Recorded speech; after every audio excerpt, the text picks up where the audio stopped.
Today we are going to be making a big batch of chicken noodle soup. I'm making some to send to my friend, and then we'll bake our sourdough loaf that I'm also going to give to my friend, and then we're going to make some melts and some $1 million shortbread cookies. So we're going to start by putting our chicken into our pot to start boiling. So I've got 2 split breasts and about 8 to 10 chicken thighs. And this is going to make a really lovely broth. I find that chicken thighs make the best broth. I think it's because they have a slightly higher fat content. And, you get all the nice stuff that makes a nice smooth broth. So we're going to put all of our chicken in here. And I already had my water boiling to kind of cut back on time there. Put this over here. And then I'm going to add in some bay leaves and some pepper. So we're going to put we'll do 3 bay leaves, and I'm going to crush them up into my liquid. And then we're going to add about a teaspoon of black pepper. Perfect. And then I'm going to put the lid on, and we're going to let this cook and simmer for a minute. And the lid will keep them nice and trapped in the heat. Okay, now we are going to do our sourdough bread. So this is just our basic loaf we prepped last night. And I'm going to be sending this one off to my friend. So I'm going to do a nice big score along the side.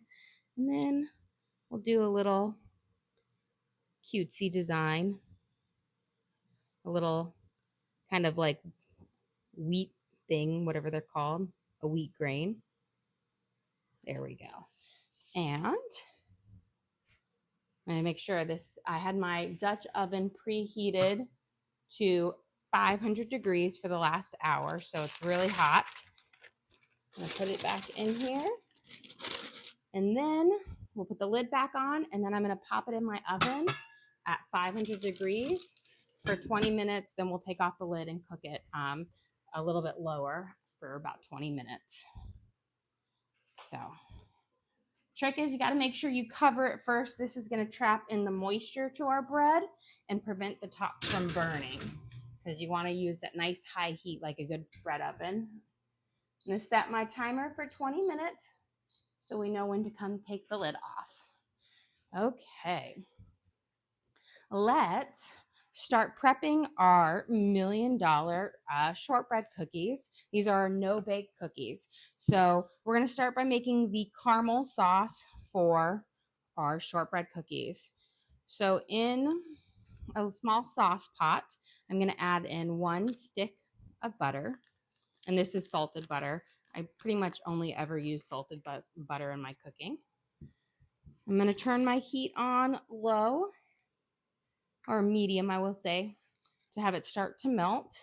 And then we are going to add in a half a cup of brown sugar, firmly packed, because we want about 8 tablespoons. I'm kind of making the recipe a little bit bigger than I normally do. So 8 tablespoons is a half a cup. So we're going to push this in firmly because it's brown sugar, and you always want to make sure your brown sugar is packed in there. There we go. And we're going to add this into our sauce pot, and this is going to be for our $1 million shortbread cookies, because I have some shortbread cookies from Christmas that we hadn't opened up, and I want to use them up before they go bad. We buy them in bulk from Costco, and we just didn't eat through all the tins. And then I'm going to add in 1 can of sweetened condensed milk. You have a question? What are you cooking for dinner? I can answer that. She doesn't know. Don't know yet. I'm still thinking about it. We'll have sourdough bread with it. I can tell you that much. I'm going to add in my sweetened condensed milk. And this is going to be making the kind of the caramel part to our $1 million cookies. Although it probably should be renamed, because $1 million isn't as big as it used to be. I remember when we were kids, $1 million is like so much money, you'd be set for life. And now $1 million just doesn't hold that same view. Even one of my like kids things, it had a picture of something, and it was $1 billion that they were like oohing and awing at, and I was like, yeah, I guess the $1 million dream is now what, 100 million, 10 million. Okay, I'm gonna stir this up, and we're gonna have it on low until it comes to a nice. We're gonna bring it to a boil, and then we'll turn it down to low. And then we're gonna add a pinch of salt because you want your caramel to have a little bit of salt. And then we will go start prepping some stuff for our chicken noodle soup. Today we are making a big batch of chicken noodle soup because I'm going to be sending it to some friends of mine. I made them some sourdough bread and then a chicken noodle soup because my dear friend, she's suffering from cancer. And so anything we can do to make her feel better and take a load off of her. So here we're stirring it up, and I'm going to make sure I'm kind of moving the butter around because we want it to melt. You don't want to cook your caramel too high and burn it. You just bring it to a boil, and then you turn it down and cook it slow and low. There we go. But that's going to be our lovely caramel sauce for our Now we're going to go to make the crust to our shortbread cookies. So we are for our $1 million cookies. I'm using a leftover tin of shortbread cookies that we had at Christmas time. So this is about 16 ounces. So I'm going to put them all in here, and then we're going to coarsely chop them until they have a nice fine powder. This is a great way to use up extra cookies if you have them. To me, I was like, oh, we're not eating them, so let's see if we can refashion them to a way that my kids will eat them.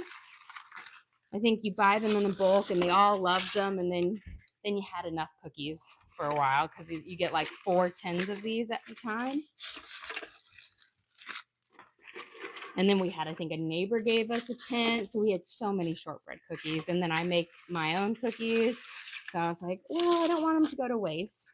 Let's see what we can do to refashion them. Okay. We've got them all in my food processor. Just let me get this stuff out of the way. And then we're going to just blend them until we have a nice fine crumb. Okay. Hopefully that's not too loud for you guys. I do have my noise canceling on, so hopefully it isn't loud. Let's see. Okay, got a couple more. So I'm just going to kind of poke around. Let me get a little spatula and mix it up so that these ones on the bottom can get mixed up as well. There we go. And then we'll blend again for a few more seconds. I'm doing the pulsing because I want all of those cookies to kind of drop down, because I want everything to be a nice fine crumb, because we're going to mix butter with it, and it's going to be kind of similar to like a graham cracker crumb. Let's see. Oh, perfect. We've got a lovely crumb on here, and these were just using our leftover shortbread cookies. So we're going to take this out, and then I'm going to add all of this to a bowl, and then we're going to mix in 1 stick of melted butter, and then we'll push it down, and this is going to be the base to our shortbread, our $1 million shortbread cookies. There we go. Let me stir this up. I want to make sure the butter gets melted. And this is going to be our lovely caramel. It was just butter, brown sugar, and sweetened condensed milk. There we go. Butter's almost melted. Okay, so here I have my 1 stick of melted butter, and just pour it over, and then we'll give it a nice mix. There we go. And we're going to stir it up. And then what I have right now in my freezer is I just have I think a 9-inch pie dish chilling. This will just help for the base to get firm faster. So it's chilled, then we'll push this into it, and then we'll pop it in the freezer to chill for the next few minutes. So pretty easy, simple, great way to use up some extra shortbread cookies that you have lying around. Let me grab, this is what I grabbed right out of my freezer. And so it's nice and cold and will help the base get nice and firm as well. So we're gonna pour it down in here. There we go. And then what I'm gonna do is I'm gonna get a piece of parchment paper to put down the crust. And this again is for my $1 million kind of shortbread cookies that we'll be having with our chicken noodle soup and some fresh sourdough bread. And then we'll be making some melts. Give this a nice stir again. We want it to cook up. Okay. Get any excess off of my spatula. I don't want to waste any. And we're going to just firmly push it down in here. And the reason I do it with the parchment paper is it just makes it to where my hands don't get dirty or crumbly, and it can kind of make it uniform. There we go. And again, I push this down I put the dish in the freezer so it would be nice and cold. And now that we have it pushed down and firm like this, I'm going to pop this back in the freezer so that bottom layer can firm up. So I'm just going to leave the parchment paper on top of it, and we're going to put it right back in the freezer, and we'll let that firm up. Okay. Give our caramel for our thing a little stir. Beautiful. That big chunk of butter is almost melted. Okay. We've got a nice steamy pot. I'll lift it up, show you guys. It's bubbling nicely. We're cooking up that chicken. Again, we have 2 big split breasts, and then I have about 8 to 10 chicken thighs. And we're cooking them fast, but now we are going to prep the vegetables for our soup. So we're going to start out with 1½ yellow onions. I had a half one left over, so, and this first one was big, so we're doing a really big one, so you could have used 2 onions, but these are pretty big, so I figured 1½ will work. We're going to peel off this top layer, and then we're going to do a small kind of dice on it. Get this one off. And our chicken noodle soup is pretty simple. It's just carrots, celery, onions, and then I'll use some green onions and fresh parsley and some fresh thyme. And then, of course, chicken. And then I use these frozen noodles. They're like Reams frozen noodles. They are the best for chicken noodle soup. I used to use, I used to do make my own, which just takes forever. And then I tried the box noodles, which always got super soggy. They're good for like if you eat the soup right away, but they get soggy so fast. And then I tried fresh pasta for a while to see how that would, what you could buy. But these ones, they're thick and they don't get soggy. So your chicken noodle soup, if you make a big batch, it's perfect to have in a couple of days. They're the ones where I absolutely love them. And whenever they're not at my grocery store, I'm so sad. Sometimes I have to hunt for them. Publix has them, and I think Target has them, and Kroger does, but not all of them do. But I will say they are a game changer because nobody likes a soggy noodle. Okay, so we have our onions chopped up. I'm going to see how hot that is. Sometimes your Dutch ovens can get pretty hot. And we're going to throw in our onions in here with our chicken cooking because we want to kind of flavor this broth as well as the chicken. And then we'll pull out our chicken when it's cooked to shred. Let's get a spoon over here. Push all of these onions down into the broth. There we go. And then I'm just going to make sure none of my chicken skins are sticking to the bottom of my Dutch oven. I'm using my huge Dutch oven today. This is a 13.25 quart. This is my chili pot, as I call it. You have a question? Do you do any soups and stews in the spring and summer? Not so much. The spring, once it starts getting hot, I kind of switch. I'll do cold soups like gazpacho and a vichyssoise, but once it starts to get hot outside, I like cold foods. So it's more of salads and colder sandwiches, you know, stuff like that. And I do a lot of, like, lots of different types. So not just like your green salads, but pasta salads and, you know, roasted vegetable salads. So I kind of changed. My soups and stews are really my fall and winter cuisine. Because, you know, when it's cold outside, you want a nice hearty meal. Okay, so I am using a whole stalk of celery, including the leaves. The leaves have a lovely celery flavor to them. They also add just a beautiful pop of color to your broth, more than just the celery. So don't throw those away. Don't have them go to waste. They are perfect in your soup. I know a lot of people throw them out or chop them off, but they add just as much celery flavor as well. And we're going to toss these in to our soup. There we go. And I'm going to give this a nice stir to make sure it's all in our broth. And every time you add in a vegetable into the soup, it just brings down the temperature just a little, which is why I always like it to have a nice heavy boil on the chicken, to boil first before adding stuff in, because I want it to cook up quicker. Let's check on our caramel over here. We see it's, there we go. So I'm going to turn mine down to nice and low. Give it a stir. And we're going to just have it on low and bubbling just slowly until it completely thickens up. There we go. Perfect.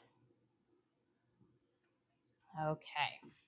Now we've got a whole stack of carrots over here because this is a big batch. So we're going to give them a quick peel, and then we'll chop them up into some nice bite-sized pieces. Now you could use pre-washed baby carrots if you had, or you can even buy the pre-cut carrots in the like the produce aisle where you get the carrots. Those all work great in here.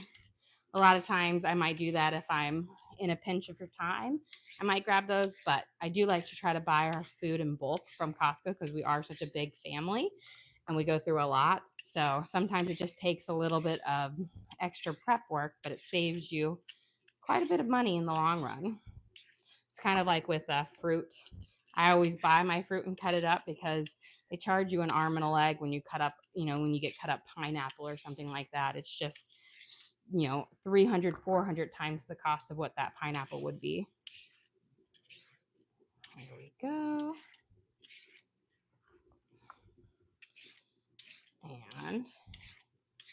And the reason why you want to peel your carrots instead of just chopping them up in there is that skin on the outside of the carrot is really dry and chewy. And so it doesn't give you a nice tender carrot. It'll have a chewiness, and it also has kind of a slightly, you know, earthier flavor to it. So it's not as nice and pleasant. So always peel them. It does make a difference in how the carrots taste and how they cook up. There we go. And then I'm going to turn my, here boiling pretty well, so I'm going to turn it down just a little. And we've got, I think this is my last carrot to peel up, then we'll do a nice chop. But you see, it doesn't take long to get them all peeled up. We've got a lot of carrot strings here. Just toss them away. I know I keep saying I want to get into composting and see how that works out. You know, I'm like, I have so much always kitchen waste because we do buy a lot of our, you know, we eat a lot of produce, and there's always little bits and scraps off. And I'm like, oh, I need to get into it. But again, I'm like, oh, it's just another hobby of mine that's going to take up way more time than I intended. Okay, I'm going to chop this through. Kind of stop at the ends where my bottom of my carrots are. And you just, if you had really thick carrots, you might want to quarter them or halve them. But these are pretty small, so we don't need to do that. You just don't want to have a huge chunk of carrot in your soup. One reason it will take longer to cook, and second, like when you're eating soup, you're eating off of a spoon, and you don't want to have like a huge chunk of carrot trying to eat it. Okay. Let's get these off. And So I'm just doing, I will say maybe a quarter or a third of an inch thick cuts, so that they'll be nice and tender in about 30 minutes cooking. But luckily, like, chicken noodle soup is one of those ones that, you know, you can make a big batch and then reheat it, and it's really good and stays well. Okay, got our carrots in here. Let me give my caramel another thing. I think we've got a nice thickness to our caramel, so I'm gonna turn it off.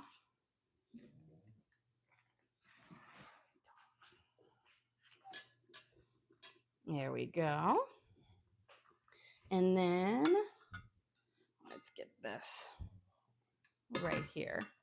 So we look, our lovely vegetables, and the celery is so bright and green. Perfect. Put them in there. Give it a nice stir so they're all coming there. And you can see as soon as you added the carrots in, it brings down the boil instantly. Okay, so now that we have our caramel done, I'm gonna let it cool just a second, and then we're gonna pour it out in our dish that has been chilling, and then we're gonna pop that back in the fridge to let it cool and chill for our $1 million bars. There we go. We're gonna spread it out, and this will thicken up as it goes into our fridge. So I'm gonna put this over the top to have it cool. I put my pan in here, and we're gonna let these go in the fridge to chill so that they firm up. There we go. So nice in there, keep it nice and firm. You have a question, do you ever make glazed carrots? Yes, I do. I do like a caramelized carrots and onions. It's one of my favorite side dishes that I like to make. I think we actually have them in a video where I'll make them with some brown sugar and butter. I do. I absolutely love them.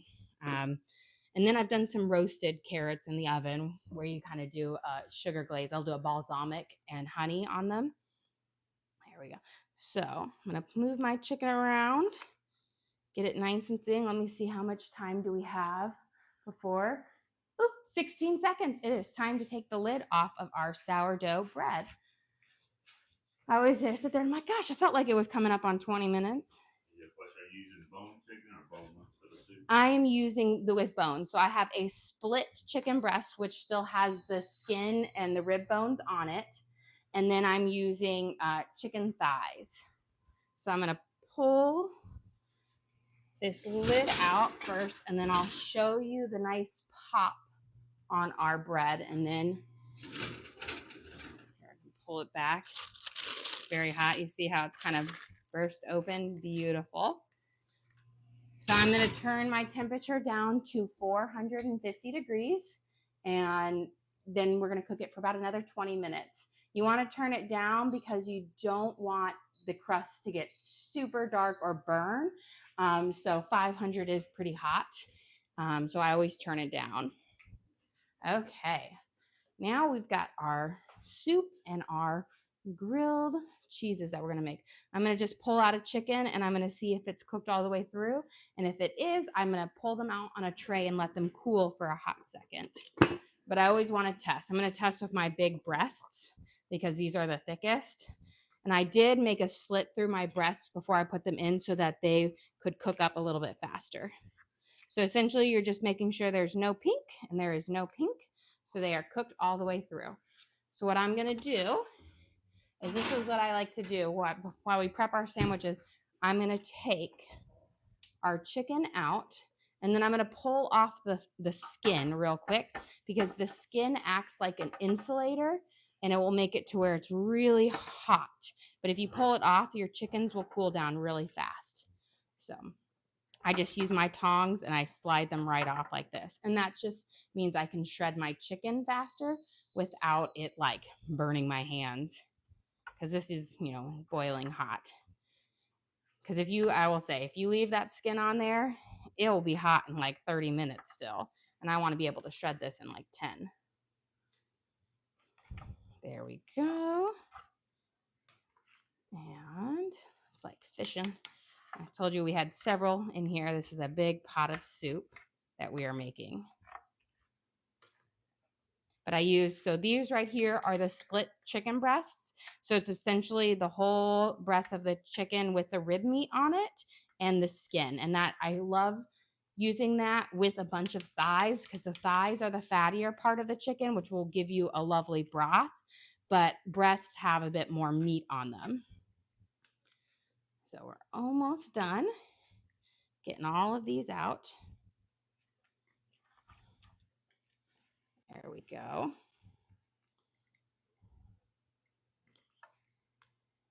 I think we have one more after this.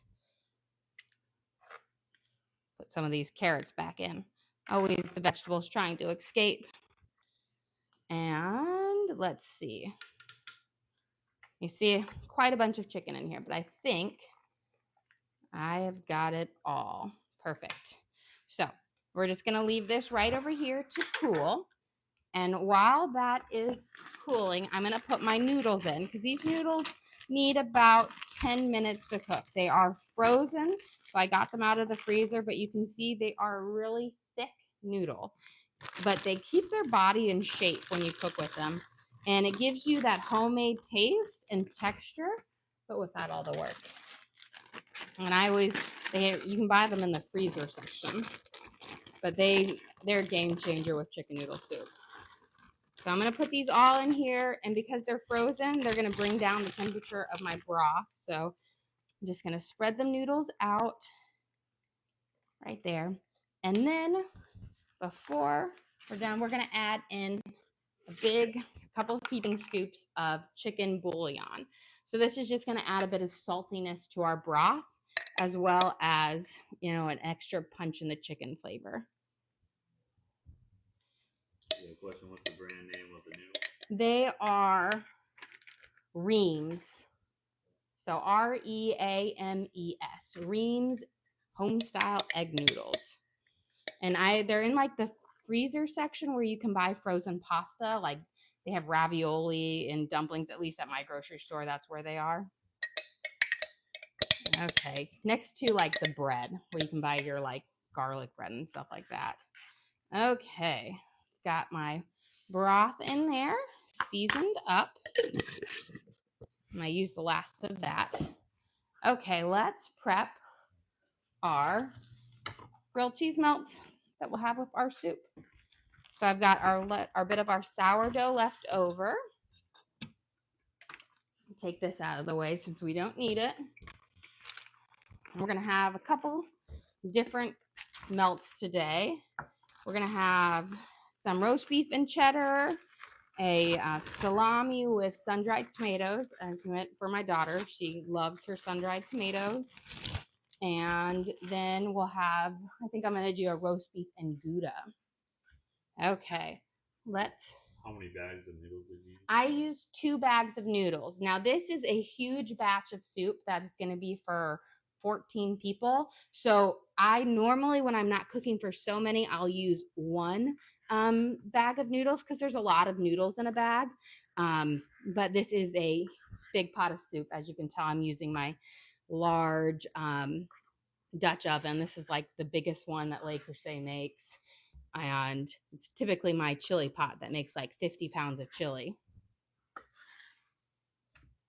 And let's get this cut. And that's why we're making more sourdough tonight in there, because it is almost gone. Just a little bit left. Okay, we're going to spread a little bit of butter on each side of my thing, on just one side, and then I'll lay it down. And this is so you don't have to butter your griddle or your skillet.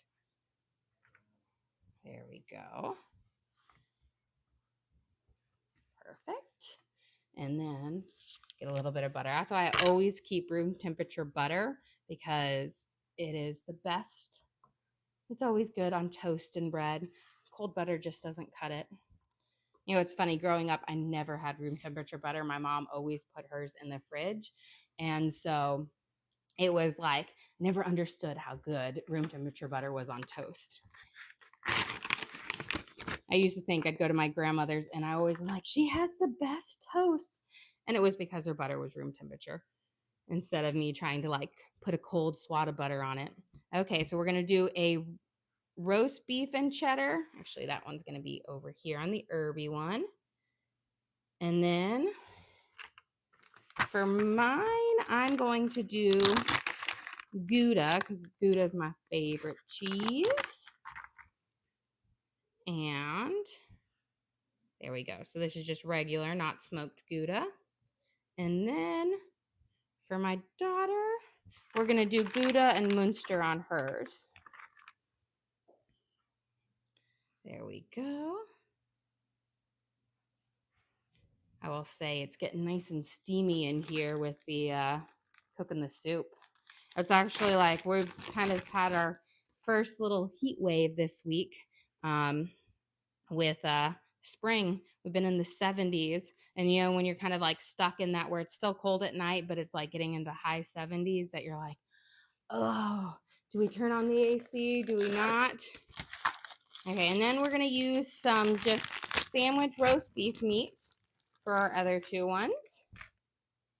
And we're gonna do a nice thin layer because you don't want too much meat in there, otherwise it will prevent the cheese from melting. There we go. And it's fine if the meat overlaps. The only thing you don't want to overlap is the cheese because the cheese will then melt down on the skillet. And then for my daughter, she told me that I needed to chop up the sun-dried tomatoes. So yesterday she picked them out and she's like, they need to be chopped up. I feel like my daughter's a bit bougie sometimes. So I said I'd chop them up for her today. But I one thing it's nice is it's as they get older, it's nice to see them open up their palates more and be less picky, and that they're eating, you know, a delicious grilled cheese like this. And then we're gonna do another layer of cheddar here on this one. Beautiful. And then we're gonna do Gouda on mine. Roast beef and Gouda. It just sounds delicious, like it was meant to be. And then we're gonna do a Munster on my daughter's top. So hers is Gouda and Munster. There you go. She likes a creamier cheese. And now we're ready to put our loaves of bread on. Perfect. And then I gotta see. There it goes. And then I'm going to turn my skillet on, and we're going to start at about a 7, and we're going to let it start to cook. Now, while that's cooking, let me give my soup a nice stir. I just like to make sure none of the noodles or anything sticks down at the bottom. And then I'm going to give a taste of the broth to see if we need to add any more spices. We will be adding green onions, a little bit of thyme, and some parsley in a little bit, but I want to make sure we have enough saltiness and pepper. I think we're good on the salt. We're going to add a little bit more pepper. It's a big thing. So we're at about a half a teaspoon more of pepper. And that just gives it a nice little kick into our broth. Beautiful. We're going to let those cook. There. Okay. We're going to melt some chocolate for our bars. Let me get some right over here. We're going to put a little bit of butter in our dish. And I know you could do this over a double boiler, but I'm just going to be super careful to make sure I don't burn my chocolate.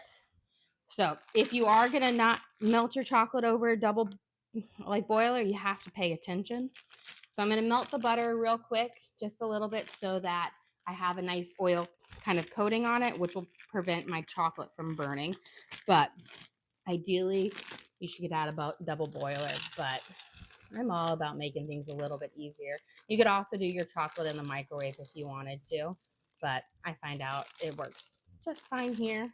I don't have to do so many stops, but I am going to constantly stir it just because I don't want it to burn. And it doesn't take long for your chocolate to melt. your chocolate will be melted in like less than a minute. You can see how it's already starting to melt away. So that's why you have to just constantly stir it and keep a good eye on it. Okay, now that I've got a part of it melted, I'm going to add the rest of my chocolate chips in. I'm using a whole bag of chocolate chips, which is 12 ounces.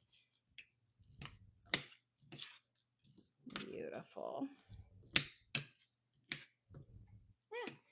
One escapes. And I love the Ghirardelli chocolate. It's one of my favorite chocolate chips. Everyone says like when you taste the difference between like Ghirardelli and Toll House, Ghirardelli always has that, it's hard to explain it, but it has a slightly different flavor to it, almost as if there's a bit of vanilla extract in it. But I love it. It always reminds me of my childhood. My mom used to always go to San Francisco for a conference. And Ghirardelli is where they have like their factory and they have a big store. And she used to always bring us back some Ghirardelli when we were there. I turned down my heat just a little. And, wrong burner. There we go. And then I'm going to add a bit more butter in here because I don't want it to get too dry. So that was probably another teaspoon in there. There we go. You see how we've got a nice kind of a thick paste? There we go. It's melting up nicely. And this is what we're going to put over the top of our bars. There we go. And you want to get it to where you have a consistency that it will spoon over nicely. So I'm going to add just a bit more butter because we just want to make it nice. Now, if you're using like a milk chocolate, you'd probably need a little bit less because that has a higher fat content. There we go. Okay. This seems like it should be good enough to spoon over. So I'm going to turn off my back burner. Let's get our soup a little stir. And then I think I hear our pan start to sizzle. So I think our grilled cheese melts are ready for their first flip. You have a question? Can you use coconut oil instead? Yes, you could use coconut oil in there as well. Pretty much any kind of preferred fat that you like. I wouldn't use straight up oil, but coconut oil gets to a solid when it cools down. So that would work as well. Okay, so we're doing our first flip. The first one, again, is just to warm it up. The second one is to brown it out. Let me grab our caramel. And we're going to spoon this chocolate over the top of it and kind of spread it. And then we'll put it back in to kind of cool it off and let it firm up. This is going to be for our $1 million shortbread bars, which are, we had some, those shortbread cookies that you wanted to use over. There we go. So I'm going to get a spatula in just a second and spoon this over, but I want to make sure that I get all of it out of my bowl. So our base of this was our shortbread cookies that we mixed with butter. And then we had brown sugar and, brown sugar, butter, and a pinch of salt and a can of condensed milk. Kind of like if you're going to do a tres de leches caramel. And now I'm just going to spread this chocolate all the way over our bars. Beautiful. And that's why I started with that cold plate in the freezer so everything would chill up nicely. There we go. Beautiful. And perfect. We're just going to spread it out. You want to make sure when you're spreading that you're not pushing too hard, that you're pulling up the caramel because everything hasn't completely set yet. There we go.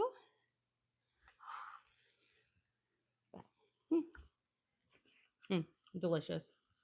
Okay. Let's see if we're ready for our next flip. Okay, we're starting to get a nice little golden crust. So our next two cooking will be to get the nice darker color. But what I'm going to do is I'm going to rotate my pan because I always find it cooks a little hotter over there. I'm going to turn down my skillet. And then I'm just going to do one more. Try to give you that really kind of pretty swirl. There we go. And these will be for our $1 million shortbread bars. I'm going to pop these back in. I'm going to pop these in the fridge and see if I can get them to cool up enough that we can cut them in a few minutes. Okay, let's finish up our soup because our sourdough bread is just about done. Okay. We're going to shred our chicken and put it into our soup. So now that it's cooled off, we can bring it over here. And this is the one where you just have to get your hands into it. There's just really no good way to shred a chicken without putting your hands in it. So if you don't want to do the dirty work, you could always buy some shredded rotisserie chicken. I know Costco sells like a 2.5 pound, or but this is not one where your hands are going to stay clean for. And then you just take out, get it all off, and put it here, and then I'll shred it a little bit thing, but I'm going to get all of my meat off the bones first. And I will say, so this is a mix of chicken thighs and the breast. The chicken thighs I find are the best for making the best broth for your chicken soup. But the breast meat is like the heartiest meat.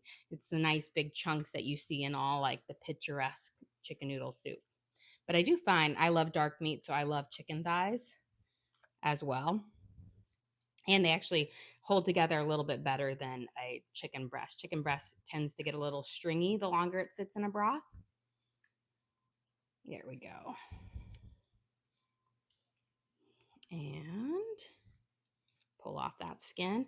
But you see, we just had these out for less than 5 minutes. It wasn't very long, 5-10 minutes, but they really cool off. And that's because you just got to pull your skin off of them because that skin acts like almost like they're wearing a winter coat and it keeps their heat in. Here we go. And just a few more. And just make sure you don't get any of the cartilage pieces. Like here's the little thing. It separates off of the bone as well, but those aren't good to eat. That will be like a chewy thing in your soup. Okay. And it's nice and toasty. I think we'll go check on our sourdough in just a second and see how it looks, to see if it's ready to be pulled out or not. Once we get this chicken shredded. There we go. And pop that off. And we just got 3 more to go. And it's not too bad. I mean, a lot of times for like weeknight meals when I'm rushing, I buy the chicken like from rotisserie. But if I'm making a soup where the broth is the star, like in chicken noodle soup, you've got to do the boil. It really makes the difference because chicken bouillon can only do so much. But real chicken noodle soup where the broth is the star, you've got to make it fresh from real, from chicken, raw chicken. And you need to have chicken that has the skin and the bone on it because that's going to give you the most flavor. Okay, we've got one left. Then we'll check our grilled cheeses and we'll check on our sourdough. And then we'll be winding down for the last few minutes. Okay. So let me give my hands a quick wash. And then we've got all the chicken mainly off the bones here. Let's check on this. We'll check on our sourdough and we'll see if we are ready. Okay. Nice golden crust on these. There we go. I'll probably, this guy lost one. We'll tuck it back in there. Okay. Now let's check on our sourdough, see how it's looking, see if it's ready to come out. It's nice and toasty in here. Let me grab, it's still a little hot. We'll grab a trivet in case it's ready. Oh, beautiful. It has a lovely golden crust. So we are ready to come out. Let me put my oven mitts on. Beautiful. Look at that golden crust on our sourdough. So we're going to bring this out and I will put it on a trivet. And then what I like to do, as soon as I have it, I'm going to take it off out of my Dutch oven because the Dutch oven stays really hot and I don't want it to cook on the bottom anymore. So this is our beautiful sourdough bread that we'll be sending off to my friend for their dinner tonight. And now let's do our final kind of chop through and put our chicken in, and then we're going to do our herbs and it will be time to eat. So now I'm just going through with my knife and kind of cutting some of the bigger pieces. And you could also just shred it with your hands more. You make sure you don't want any super huge pieces of chicken in your soup. There we go. And then I'm just gonna pull it off, fill up our soup. You have a question? That's your traditional look? Yes, that is my basic one. It is 500 grams of unbleached bread flour, 375 grams of warm water, 8 to 10 grams of salt, and 100 grams of active starter that's been fed within, 2 or 4 to 8 hours. And what loaf are you making tonight? Tonight we have our herbed loaf that we made yesterday that uses the basic one, but we did an herb inclusion in with chives, oregano, thyme, and basil. Okay, we're getting all of our chicken in here. I'm just breaking it apart because you don't want any super huge chunks. And your knife can only cut so much because this would be a huge chunk to eat. So, it goes flying. And then our grilled cheeses are just about done. And we'll put in our last bit of herbs. Here we go. These are all pretty good in sizes. See, caught a bone. Always good to check. There we go. Okay. Now we're going to give it a nice stir. There. And now we're going to add our fresh herbs right at the top. You always want to add those in last because they're going to give a nice vibrant flavor to it. So I'm going to flip my cutting board over. I'm going to give my hands a quick wash. Okay. We have parsley and green onions. So I'm going to take off a big bunch of parsley and we're going to do our green onions here. I'm just going to cut them down here. There we go. We're going to move any sticks of the herbs on here because you don't want those in your soup. And then we're going to do a quick mince of them all because you want nice small pieces of the parsley in there, and same with the green onions. Pull out any big stems you see. And perfect. Nice. And just keep mincing it over. I'm essentially just pushing my knife into it and just making little like up and down, and this will chop up your herbs really nicely. I'm using the base of my hand to apply as much pressure. That way, because this is not a very good cut. You want to use something that will stabilize it and allow you to put a little bit more oomph behind it. There we go. And I hear my grilled cheeses sizzling, so let's check these because we don't want them to burn. I think we're just perfect. They've all got a nice golden firm crust on them, so I'm just going to slide them off my heat over here and turn it off. And we'll be ready to eat in a few minutes. Just need to get our parsley minced up. Okay, this is about a pretty good mince. We're just going to add this all over in there. We'll stir it in just a second. And then we've got our green onions here. So I'm going to kind of take off the very tips because those tend to be a bit more chewy and they don't soft, like cook up as nicely. And then I'm just going to do a really thin slice on these. And this is just going to also add a really lovely oniony hint to our broth. Even though we do have 1.5 onions and we have celery, this one gives you just a nice kick of fresh onion, which is just really lovely with the chicken broth. And then I'm going to just go over it. And we'll add these into our soup. And let's give it a nice stir. And you see how it just adds a lovely pop of color. But more than that, it's going to add a nice bright freshness to our soup as well. Okay, let's serve up.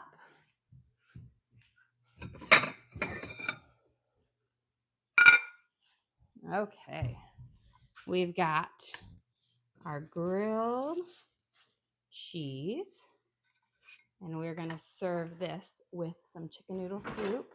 Let me grab a nice big ladle. And I'm going to put this right here. And we're going to ladle in our chicken noodle soup. This is going to be so good. I love to dip my grilled cheeses into soup, or like broth is my favorite thing. So here is our beautiful chicken noodle soup. Excellent. And we made our sourdough bread. Bake that up and it's just lovely. And then I'm going to get our $1 million shortbread bars out. I'm going to see, I think they're firm enough for me to cut and kind of show you what they look like, but they might need a few more minutes in here. So chocolate's still a little bit soft, but that's okay. We'll pull one out. So it's not completely set yet, but it's still delicious. So it kind of gives you that shortbread layer with the caramel and then the chocolate. They need about an hour in the fridge to completely set, but delicious nonetheless. Well, guys, thank you for joining us here today. We try to do live cooking shows every single day. Kind of show you what we're cooking for our family. Feel free to send us any comments or messages about recipes you'd like to see. And don't forget to like and subscribe.